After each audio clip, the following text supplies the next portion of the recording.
চাঁদপুরের মেঘনায় জাহাজে হত্যাকাণ্ডের শিকার 7 জনের মধ্যে 6 জনের পরিচয় মিলেছে। ময়নাতদন্ত শেষে তাদের মরদেহ স্বজনদের কাছে বুঝিয়ে দেওয়া হচ্ছে। এছাড়া ঘটনাস্থল থেকে একটি রক্তমাখা চাইনিজ কুড়াল ও একটি ছুরি উদ্ধার করেছে পুলিশ।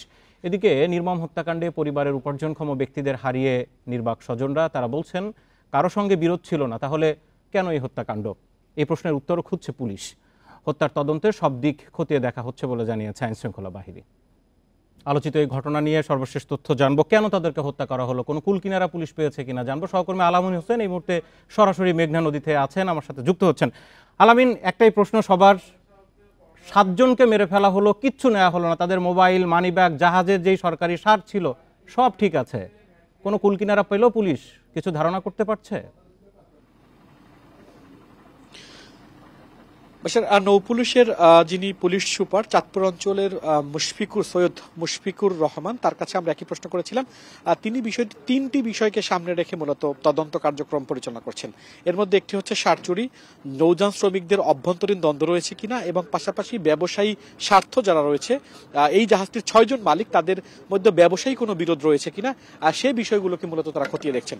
আমি যদি বাসাটা আপনাকে একটু দেখাতে চাই, আমরা এই মুহূর্তে ঈশানবালা অর্থাৎ হাইম চরের উপজেলার ঈশানবালা যে চর, সেই চরের এইখানটাতে কিন্তু এই জাহাজ আসার কথা না, জাহাজটি নোঙর করার কথা আরো হচ্ছে মাঝখানটাতে। তাহলে এই জাহাজটি এখানে কেন আসলো? পাশাপাশি এই ঘটনায় যিনি জীবিত রয়েছেন জুয়েল রানা, তার গলায় শ্বাসনালীর অল্প একটু কাটা এবং সেটি গামছা পেঁচানো অবস্থায় ছিল যখন কোস্টগার্ড তাকে আসলে উদ্ধার করেছে। আপনি নিশ্চয়ই দেখতে পাচ্ছেন যে কোস্টগার্ডের একটি টহল টিম চাঁদপুরে, তারা কিন্তু এটিকে ঘিরে রেখেছে। পাশাপাশি বিভিন্ন তদন্ত সংস্থা 3টি গঠন করা, জেলা প্রশাসনের পক্ষ থেকে গঠন করা হয়েছে একটি, শিল্প মন্ত্রণালয়ের পক্ষ থেকে একটি গঠন করা হয়েছে, নৌ পুলিশের পক্ষ থেকে একটি গঠন করা হয়েছে। তারা মূলত এখানে তদন্তের কার্যক্রম সেটি পরিচালনা করা হয়েছে। আমরা এই জাহাজটির যারা মালিক তাদের সঙ্গে কথা বলেছি, তারা যেটি বলছেন যে এখন পর্যন্ত তাদের মধ্যে ব্যবসায়িক কোনো দ্বন্দ্ব নেই, যার কারণে পুলিশ যদিও বলে থাকে যে ব্যবসায়িক স্বার্থ, সেটি একদম নেই বললেই চলে।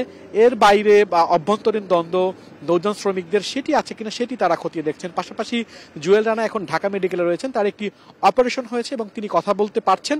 পুলিশ বলছে তাকে জিজ্ঞাসাবাদ করার পরে এই ঘটনার বিস্তারিত জানা যাবে। তবে গোয়েন্দারা যেটি বলছেন যে মূলত সরকারি সার 800 টন সার রয়েছে এখানে, সেই ক্ষেত্রে সেই সার চুরি করার উদ্দেশ্যে কোনো ডাকাত দল এখানে হামলা করেছিল কিনা, বা তাদেরকে কেউ জাহাজের অভ্যন্তরীণ নৌযান শ্রমিকদের মধ্যে থেকে তাদের সাথে কেউ যোগাযোগ করেছিল কিনা সে বিষয়ে খুব গুরুত্বপূর্ণ একটি বিষয় বলেছেন যে এই জাহাজটি এখানে আসার কথা না। জাহাজ চলাচলে লাইটারের জাহাজের যে রুট, একটি নির্দিষ্ট জায়গায় অ্যাঙ্করেজ পয়েন্ট থাকে যেখানে নিরাপত্তা থাকে, আশপাশে কোনো শহর থাকে, এই জায়গায় জাহাজ অ্যাঙ্করেজ ছিল কেন যেখানে ডাকাতি ছিল? পুলিশ কি বলছে? আর এখন পর্যন্ত কাউকে জিজ্ঞাসাবাদের জন্য পুলিশের আয়ত্তে নেওয়া হয়েছে কিনা জানা গেছে?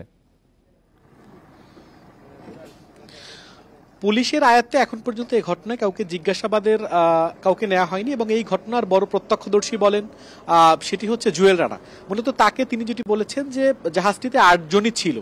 তাহলে এখানে আমি যেটা বলতে চাচ্ছিলাম যে একটি চাইনিজ কুড়াল এবং ছুরি উদ্ধার করা হয়েছে, এবং সেই চাইনিজ কুড়ালটি গোয়েন্দারা যেটি বলছেন যে অনেক সময় ফায়ার এক্সটিংগুইশারের লক কাটার জন্য যে কুড়াল ব্যবহার করা হয়, সেই কুড়ালটি মূলত এই এমবি আল বাখেরার। তাহলে সেই কুড়ালটি কোথায় রয়েছে সেটা তো ডাকাত দলের জানার কথা না, এবং এই ডাকাত দলেরদের ডাকাতির পরে বা এই ঘটনার পরে যে দুটি আলামত জব্দ করা হয়েছে, মোবাইল ফোন 4টি, তার মধ্যে চাইনিজ কুড়াল তারপরে ছুরি, সেটি কিন্তু জাহাজের একটি অংশ থেকে নোংরা কাপড় পেঁচানো ছিল এবং সেখান থেকে উদ্ধার করা হয়েছে।